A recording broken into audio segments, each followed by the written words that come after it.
তুমি যে কষ্টে আছো, আল্লাহ জানেন। আল্লাহ কেন আমাদের কষ্ট দেন।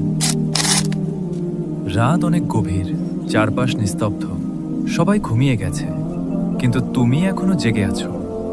হয়তো মোবাইলের স্ক্রিনের দিকে তাকিয়ে আছো, হয়তো ছাদের দিকে চুপচাপ তাকিয়ে আছো, আর বুকের ভেতরে জমে আছে এমন কিছু কষ্ট যা কাউকে বলা যায় না।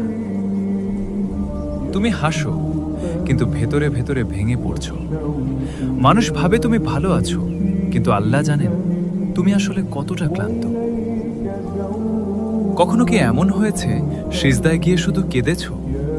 কোনো ভাষা ছিল না, কোনো শব্দ ছিল না, শুধু চোখের পানি ছিল।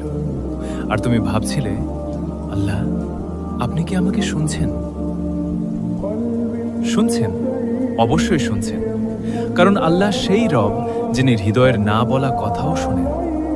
তুমি যে রাতে একা কেঁদেছিলে, আল্লাহ দেখেছেন।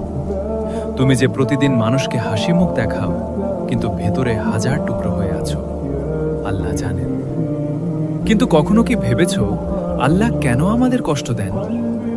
যদি আল্লাহ আমাদের ভালোবাসেন, তাহলে কেন তিনি আমাদের কাঁদান? কেন এমন পরীক্ষা দেন যা সহ্য করা কঠিন হয়ে যায়?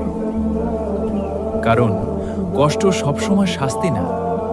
কখনো কখনো কষ্ট হয় আল্লাহর পক্ষ থেকে একটি ডাক। যখন মানুষ দুনিয়ায় হারিয়ে যায়, আল্লাহ তাকে আবার নিজের দিকে ফিরিয়ে আনেন।